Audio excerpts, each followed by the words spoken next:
কেউ বেড়াতে এসেছে, আবার কারো বেড়ানো শেষ চলে যাবে, সেই সুবাদে আমাদের বেশ কয়েকদিন ধরেই শুধু দাওয়াত আর ঘোরাঘুরি চলছে। Hello everyone, welcome back to my channel দেশি গার্ল ইন ইউএসএ। যাওয়ার সময় দুজনের জন্য দুটো কফি নিয়ে নিয়েছিলাম কুইক ট্রিপ থেকে, মাথাটা একটু ঠিক করে নেওয়ার জন্য, কারণ আমার অনেক ঘুম পেয়েছিল কিন্তু ইন্তিহার জন্য ঘুমাতে পারেনি। আর ও এখন কি সুন্দর ভিউ দেখতে দেখতে যাচ্ছে। তো কালকে আমাদের সবার দাওয়াত ছিল, দেখা হয়েছিল, তারপর আজকে আবার হঠাৎ করে দুপুরের পর শারমিন আপু প্ল্যান করলো যে স্টোন মাউন্টেন পার্কে যাবে, সবাই মিলে লেজার শো দেখবে, খাওয়া দাওয়া করবে। এই তো শর্ট টাইমের মধ্যে আমরা রেডি হয়ে চলে এসেছিলাম। আমাদের আগে ভাবিরা এসেছে, ওনারা ওনাদের গেস্টদেরকে নিয়ে মাউন্টেনে গিয়েছে। আমরা আর আজকে উপরে যাচ্ছি না, বিকজ ইন্ডিয়া ছোট, ওকে নিয়ে যেতে আমার ইচ্ছে করছিল না, আমি তো অনেকবার গিয়েছি। তো আমরা এসে এখানে বসে গিয়েছি আর বাকিরা এখনো আসেনি। তো এখানে বসে আমি ইন্তিহাকে ছেড়ে দিলাম, ও তো খুব খুশি, একদম দৌড়াদৌড়ি করছিল। আর যেহেতু এটা উপর থেকে নিচের দিকে একটু ঢালু, ও মেবি নিজেকে কন্ট্রোল করে রাখতে পারছিল না, তাই দৌড়ানোর সাথে সাথে ও শুধু নিচের দিকে চলে যাচ্ছিল। তো আমি অনেক দূর থেকে ওকে গিয়ে বারবার নিয়ে আসছিলাম। ঠিক 1 বছর আগে আমার আম্মু সহ এখানে এসেছিলাম, আর ইন্তিহা তো তখন একদম ছোট ছিল। সেদিন এত গরম ছিল যে আমরা আসার 10 মিনিট পরে আবার বাসায় চলে গিয়েছি। বাকিরা সবাই চলে এসেছে, তো আসার পর আমরা সবাই বেডশিটগুলো বিছিয়ে দিলাম, কারণ আমাদের অনেক মানুষ। আস্তে আস্তে সন্ধ্যা নেমে আসছিল, তো বাচ্চাদের প্লে করার জন্য যে প্রপসগুলো নিয়ে এসেছিল এগুলো বের করে দিয়েছে। তো বাচ্চারা সবাই এগুলো মাথায় গলায় লাগিয়ে রেখেছে, ইন্তিহাও একটা লাগিয়ে রেখেছে, আর আমরা মেয়েরা সবাই বসে বসে গল্প করছিলাম। আসার পর আমি জানতে পেরেছিলাম যে আজকে সাহিরের বার্থডে ছিল, সেজন্য আজকের ট্রিটটা শারমিনাপুর পক্ষ থেকে ছিল ওর বার্থডে উপলক্ষে।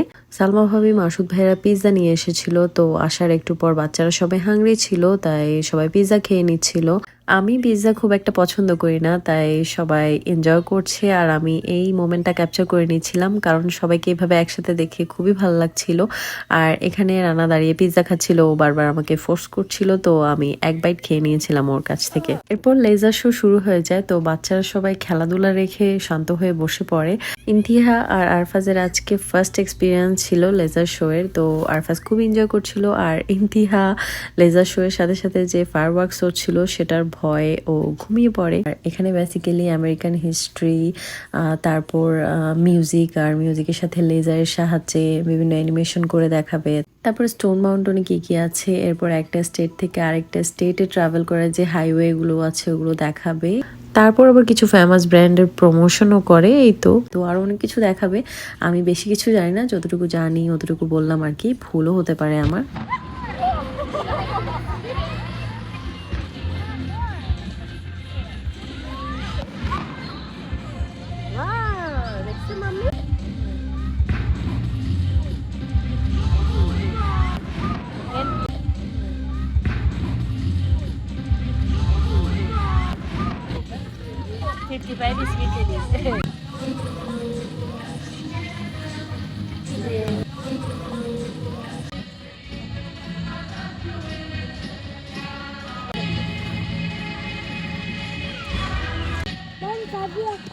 Sabi dia sabi dia bisa tuh kita coba dulu.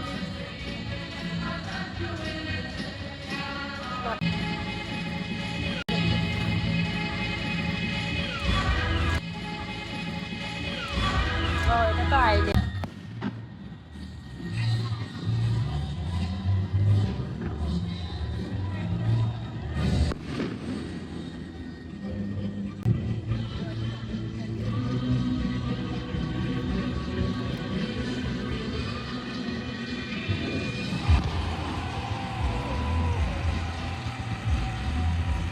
Ini guys, brand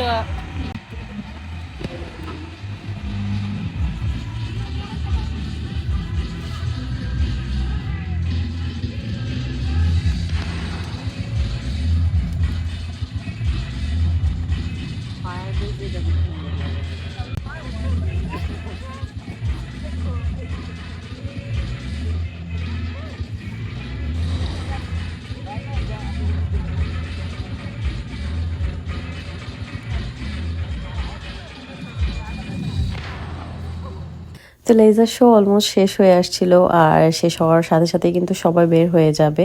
তো আমরা এই অন্ধকারের মধ্যে বিরিয়ানি খাওয়া শুরু করে দিয়েছিলাম। এটা ছিল পাকিস্তানি একটা বিরিয়ানি, আর সাথে ছিল বিফ শিক কাবাব।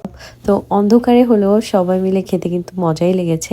আজকের ব্লগটা এখানেই শেষ করছি। Thank you so much for watching this video and don't forget to subscribe my channel. আল্লাহ হাফেজ।